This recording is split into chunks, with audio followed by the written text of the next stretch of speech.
తెలంగాణలో go back Marwadi ఉద్యమం తీవ్ర చర్చనీయాంశంగా అయితే మారింది. దానికి కారణం ఏంటంటే హిందూ సమాజాన్ని విచ్ఛిన్నం చేసేందుకే ఇప్పుడు ఈ గో బ్యాక్ మార్వాడి ఉద్యమం వచ్చింది అంటూ దీని మీద కొంతమంది ఆరోపణలు విమర్శలు చేస్తున్న నేపథ్యంలో అసలు తెలంగాణలో ఈ గో బ్యాక్ మార్వాడి ఉద్యమానికి గల కారణం ఏంటి, ఈ ఉద్యమం వెనక ఎవరున్నారు, ఏం జరుగుతుంది అనేది మనం పూర్తి స్థాయిలో విశ్లేషణ చేసుకుందాం. ప్రస్తుతం మనతో పాటున్నారు జనసేన పార్టీ రాష్ట్ర అధికార ప్రతినిధి కుసుంపూడి శ్రీనివాస్ గారు. వారితో మాట్లాడదాం. సార్ నమస్తే సార్. ఇప్పుడు తెలంగాణలో గో బ్యాక్ మార్వాడి అనేటువంటి ఉద్యమం నినాదాలు తీవ్ర చర్చనీయాంశంగా అయితే మారాయి. దానికి కారణం ఏంటంటే హిందూ సమాజాన్ని విచ్ఛిన్నం చేసేందుకే ఇప్పుడు ఈ గో బ్యాక్ మార్వాడి ఉద్యమాన్ని కొంతమంది లేవనెత్తారు అనేటువంటి చర్చ, అనేటువంటి ఆరోపణలు, విమర్శలు ఈ ఉద్యమం మీద వస్తూ ఉన్నాయి. ఏంటి సార్ అసలు ఈ గో బ్యాక్ మార్వాడి ఉద్యమానికి గల కారణం ఏంటి, ఈ ఉద్యమం వెనక ఎవరున్నారు, ఏం జరుగుతోంది అంటే ఏం చెప్తారు? తెలంగాణ సమాజం హర్షించదండి. ముందు తెలంగాణ సమాజం ఇటువంటి గో బ్యాక్ నినాదాలు లేకపోతే ఏదో పర్టికులర్గా ఒక నినాదం వెనక ఒక ప్రయోజనాలు ఉంటాయి. ఏ నినాదం వెనక ఏ ప్రయోజనాలు అనేవి తెలుసుకోవడం కష్టం. కానీ ఈ రోజున హైదరాబాద్ అంటే ఒక మినీ ఇండియాలా ఉంటుంది. ఇక్కడ మార్వాడీస్ కావచ్చు, లేకపోతే సిక్కులు కావచ్చు, తమిళియన్స్ కావచ్చు, కేరళ వాళ్ళు, ఆంధ్ర, తెలంగాణ అందరూ కలిసి ఒక మినీ ఇండియాలో ఉన్నటువంటి ప్రదేశం. ఇక్కడ ఎవరికైనా బ్రతుకు తెరుగు చూపిస్తుంది హైదరాబాద్. అవును, తెలంగాణ అంటే ఏముందంటే ఇక్కడ మీరు చెప్పేటువంటి మార్వాడీస్ ఎక్కువగా ఉండేది హైదరాబాద్లో. నేను అంటుంది ఈ నినాదం ఎందుకు వస్తుంది ఇప్పుడు ఈ సమయంలో? భారతీయులుగా మనం ఎక్కడైనా ఎవరైనా బతికేటువంటి అవకాశం ఉంది. మన రాజ్యాంగం కల్పించిన హక్కు అది. నువ్వు గో బ్యాక్ నినాదం ఎందుకు తీసుకొచ్చావు అంటే నీ చేతకాంతనం. ఒక సమాజంలో ఆ మార్వాడి వర్గం ఎవరైతే వాళ్ళు ఐక్యంగా ఉండి వ్యాపారాలు చేసుకుని చిన్న స్థాయి నుంచి పెద్ద వ్యాపారాలు అన్నీ చేసుకుని ఈ దేశ ఆర్థికంలో భాగస్వాములు అయ్యారు. వాళ్ళలా ఐక్యంగా ఉండలేక, వాళ్ళలాగా ఆర్థికంగా సంపాదించుకోవడం చేతకాక ఇటువంటి పరిగమాల నినాదనమాట. ఇప్పుడు పల్లెటూరులో అంటే ఇప్పుడు మా ఊరే ఉంది, ఎక్కడి నుంచో మా చిన్నతనంలో ఎక్కడి నుంచో మార్వాడి అతను వచ్చి ఒక స్వీట్ షాప్ పెట్టాడు. అప్పటి వరకు స్వీట్ షాప్లు ఇంకా ఉండేవి. కానీ ఇతని దగ్గర ఒక వెరైటీ టేస్ట్ బాగుండేదని చెప్పి అతని దగ్గర కొంట మొదలు పెట్టారు. వాళ్ళ పిల్లలు ఆ ఫీల్డ్లో లేరు. వాళ్ళు ఏదో చదువుకున్నారు, ఉద్యోగాలకు పక్కన లేరు, వీళ్ళు రిటైర్ అయ్యారు. ఇప్పుడు ఇక్కడ స్థానికులే స్వీట్ వ్యాపారాలు పెట్టుకున్నారు. అంటే వాళ్ళు దేశంలో ఎక్కడైనా బ్రతకగలిగేటువంటి ఒక మార్గం చూపించారు వాళ్ళు. ఎగ్జాక్ట్లీ. కానీ అంటే బ్రతుకు తెరువు కోసం సిటీకి వచ్చినటువంటి మార్వాడీలు వాళ్ళు బ్రతుకుతూ వేరొకరిని బ్రతకనిస్తే ఇబ్బంది లేదు, కానీ వారు బ్రతుకుతున్నారు, కానీ అక్కడ లోకల్గా ఉండే వాళ్ళు బిజినెస్ చేయాలనేటువంటి ప్రయత్నం చేస్తుంటే వాళ్ళని తొక్కేస్తున్నారు అనేటువంటి ఆరోపణలు చేస్తూ ఇప్పుడు గో బ్యాక్ మార్వాడి అనేటువంటి నినాదాలు వినిపిస్తూ ఉన్నారు కొంతమంది. దాన్ని ఏమంటారు? కృష్ణ గారు తప్పది. ఈ రోజున బేగం బజార్ ఉంది, మార్వాడీస్ ఎక్కువ ఉండే ప్లేస్. మార్వాడీస్ ఒక్కలే చేస్తున్నారు అక్కడ. మార్వాడీస్ ఒక్కలే ఉన్నారు చెప్పమనంటే అందరూ ఉన్నారు అక్కడ. అన్ని కులాల వారు ఉన్నారు, అన్ని మతాలు ఉన్నారు. అక్కడ ముస్లిమ్స్ ఉన్నారు, వేరే మార్వాడీస్ కాకుండా ఇక్కడ సిక్కులు ఉన్నారు, బ్రహ్మాండంగా హోల్సేల్ వ్యాపారాలు చేసే వాళ్ళు అందరూ ఉన్నారు. నేను ఈరోజు పేపర్లో కూడా చూశాను.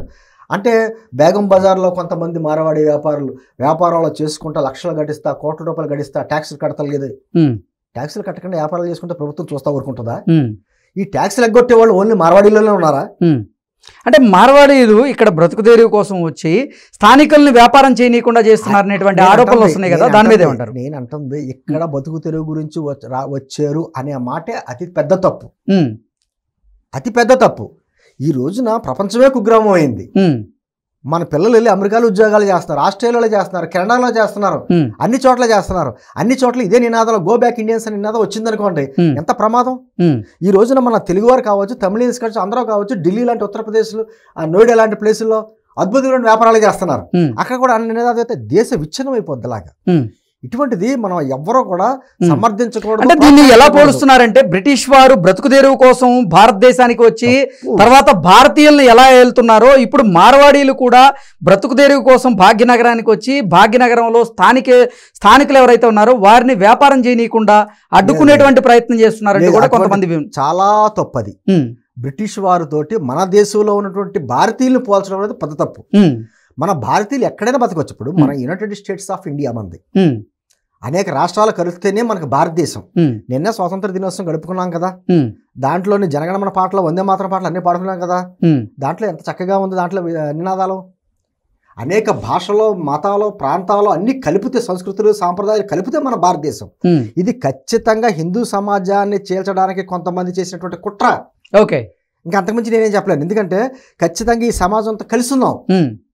వాళ్ళు ఎలా ఉంటుందంటే అండి ఐక్యమత్యం ఎక్కువ ఉంటుంది మార్వాడిస్లో. వాళ్ళ వ్యాపారం చేసుకున్న వాళ్ళకే తక్కువ రేటుకి వడ్డీకి అప్పులు ఇచ్చుకోవడం, ఎదుగుదల అందించడం, వాళ్ళ వ్యాపారాలు వాళ్ళలో కూడా మిగతా వ్యాపారాలు పైకి రావడానికి ప్రయత్నం చేయడం అన్నది అది నీలో లేదు. చీమలు పెట్టుకున్న పుట్టలోకి పాములు చేరినట్టు డెవలప్మెంట్ అయిన తర్వాత ఇది నాది అంటాం తప్పు. అది ఏమక్కడైనా సరే. ఇప్పుడు మనకి బెంగళూరు ఉందండి, బెంగళూరు కర్ణాటకకి హెడ్ క్వార్టర్, కానీ తెలుగు వాళ్ళు బ్రహ్మాండం వ్యాపారాలు చేస్తున్నారు, రియల్ ఎస్టేట్లు కానీ అంటే మన వాళ్ళు టాపు అక్కడ.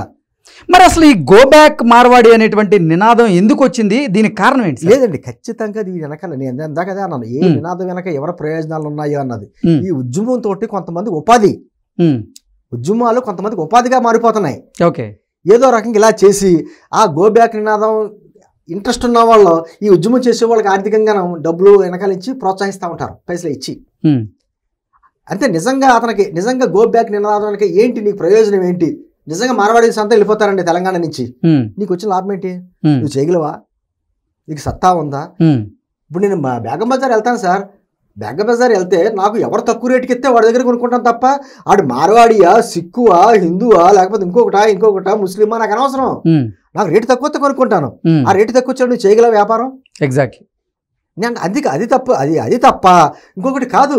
ఆఖరికి మనం బస్సులో ప్రయాణం చేయాలన్నా కన్వీనియంట్ బస్సు చూసుకుంటాం, సేఫ్టీ చూసుకుంటాం, అన్ని చూసుకుంటాం తప్ప ఆ బస్సు నడిపే డ్రైవర్ ఎవడో పాకిస్తాన్ ఆఫ్ఘనిస్తాన్ వచ్చి నడపడు కదా, భారతీయులే కదా. ఇది నేంటుంది. ఇప్పుడు మన భాషల ప్రకారంగా లేకపోతే ఏదో కులాల పరంగా మతాల పరంగా ఈ విధంగా గో బ్యాక్ నినాదాలు అంటే భారతీయులందరినీ కూడా అదే కులాల పేరుతో మతాల పేరుతో వాళ్ళలో విడదీసేందుకు విద్వేషాలు రెచ్చగొట్టేందుకు ప్రయత్నం చేస్తూ ఖచ్చితంగా. ఇప్పుడు దీన్ని ఎలా చూడాలి? ఇప్పుడు మహారాష్ట్ర ఉందండి, మహారాష్ట్ర ముంబై మనకి ఆర్థిక రాజధాని దేశానికి. ప్రపంచం మన ఇండియాలో ఉన్నటువంటి అనేక మంది అక్కడ నివసిస్తూ ఉంటారు. అక్కడ మరాఠా ఉద్యమం, అదేవిధంగా తమిళనాడులో ఒక ఉద్యమం, తెలంగాణలో తెలాగా ఎక్కడికెక్కడ స్థానికంగా ఉండి మిగతా వాళ్ళందరినీ గో బ్యాక్ అని నినాదం వస్తే ఏ రాష్ట్ర ప్రజలు ఆ రాష్ట్రంలోనే ఉండుంటే ఈ దేశం డెవలప్ అవుతుంది. గతంలో కూడా తెలంగాణలో గో బ్యాక్ ఆంధ్ర అనేటువంటి నినాదం చూసాం కదా. చేశారు, ప్రజలు చేయలేదండి. అదే అంటున్నాను, ప్రజల్లో ఎక్కడా లేదు ఇటువంటి వ్యతిరేకత. కలిసిమెలిసి ఉన్నారు కాబట్టి మన భారతదేశాన్ని ఎంతమంది విడదీయడానికి వచ్చినా సక్సెస్ కాలేకపోయారు.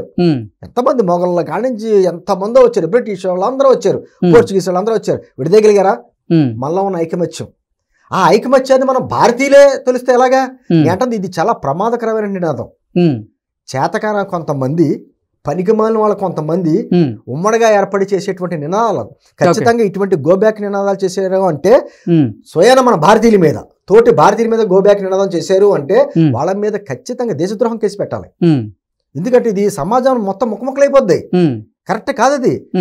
అంటే ఒక రాష్ట్రంలోనే అన్ని ఉత్పత్తులు అయితే ఉండవు, వేరే రాష్ట్రాల నుంచి వేరే దేశాల నుంచి నువ్వు దిగుమతి చేసుకుంటూ ఆ వస్తువుల్ని వాడుతూ మరి భారతీయులు తయారు చేసేటువంటి వస్తువులతో నువ్వు ఇదంటారు. అలా ఇప్పుడు తెలంగాణ ముఖ్యమంత్రి గారు రేవంత్ రెడ్డి గారు వాళ్ళందరూ కూడా మా హైదరాబాద్ వచ్చి పెట్టుబడులు పెట్టండి అని చెప్పేసి అమెరికన్స్ ని, ఆస్ట్రేలియా వాళ్ళని అందరినీ అడుగుతున్నారు, వచ్చి కంపెనీలు పెడుతున్నారు.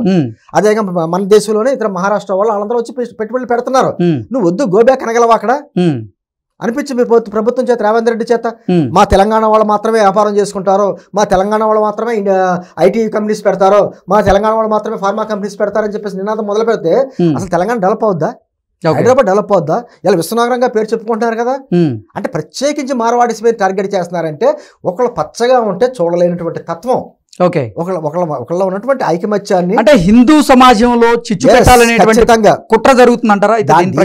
కొంతమంది సూడో సెక్యులరిస్టులు కొంతమంది ఉంటారు, సూడో సెక్యులరిజం భావాలు ఉన్నటువంటి కొంతమంది ఉంటారు, వాళ్ళందరూ పెంచి పోషిస్తూ ఉంటారు ఇటువంటి వ్యక్తుల్ని. ట్యాక్సీలు కడతలేదు, ట్యాక్సీలు ఎగ్గొడితే చూస్తూ ఊరుకుంటుందా? మనకు సంస్థలు లేవా, దర్యాప్తు సంస్థలు లేవా, రైడింగ్ సంస్థలు లేవా? మనకి వాళ్ళు చూసుకుంటారు, అది వాళ్ళ బాధ్యత. నీకేంటి? ఆ ట్యాక్స్లు ఎగ్గొట్టే వాళ్ళు అన్ని కులాల్లో ఉన్నారు, అన్ని మతాల్లోనే ఉన్నారు. ఏంటంటే భారతదేశాన్ని విచ్ఛిన్నం చేయడానికి జరిగేటువంటి ఇటువంటి కుట్రలు చేసే వ్యక్తులు ఎవరైనా సరే, ఇటువంటి నినాదాలు చేసే వాళ్ళు ఎవరైనా సరే వాళ్ళ మీద రాజద్రోహం కేసు పెట్టాలి ఖచ్చితంగా. ఎందుకంటే ఇది విషం వల్ల పెరుగుతూ ఉంటుంది అందరిలోని. ఇప్పుడు ఖచ్చితంగా మంచి వెళ్ళదు కానీ చెడు ఎక్కువ వెళ్తుంది కదండి. అలాగా రేపు వద్దున మార్వాడి అంటారు, గో బ్యాక్ అంటారు, రేపు వద్దున తమిళియన్స్ గో బ్యాక్ అంటారు, లేకపోతే మలయాళీస్ గో బ్యాక్ అంటారు. అందరూ గో బ్యాక్ ఉంటే ఇక హైదరాబాద్ ఎవరుంటారు? ఎగ్జాక్ట్లీ, హైదరాబాద్ ఎవరుంటారు? హైదరాబాద్ ఎవరిది అసలు? ఎవరబ్బా సొత్తు కాదు ఇది. ఉమ్, భారతదేశంలో భారతీయుడిగా ఎవరు ఎక్కడైనా బతకొచ్చు. ఉమ్, అక్కడ ఉన్నటువంటి సంస్కృతి సాంప్రదాయాలను గౌరవిస్తా ఎవరు ఎక్కడైనా బతకొచ్చు. ఎగ్జాక్ట్లీ. ఇప్పుడు మనం ఒక చోటకి వెళ్ళాం, నార్త్ ఇండియా వెళ్ళామండి, ఢిల్లీలోనో లేకపోతే అక్కడ చోట మనం ఉంటాం. అక్కడ ప్రజలు చేసుకున్నటువంటి వాళ్ళ సంస్కృతి సంప్రదాయాలు గౌరవించుకుంటా, ఉమ్. వాళ్ళకి గౌరవించి మన సాంప్రదాయాలు అంటే అన్ని రాష్ట్రాల్లో కూడా బిజినెస్ చేసే వాళ్ళు తెలుగు వాళ్ళు ఉన్నారు కదా. ఎందుకు అదే అంటున్నాను. వాళ్ళని అక్కడ గో బ్యాక్ అంటే పరిస్థితి ఏంటి? ఇప్పుడు తెలంగాణ నుంచి అనేక మంది దుబాయ్ వెళ్తున్నారు ఉమ్, పనుల గురించి అక్కడికి. రేపు పొద్దున దుబాయ్ ప్రభుత్వం లేకపోతే దుబాయ్లో ఉన్నటువంటి వాళ్ళకు కూడా గో బ్యాక్ తెలుగు ప్రజలు అంటే ఏంటి పరిస్థితి?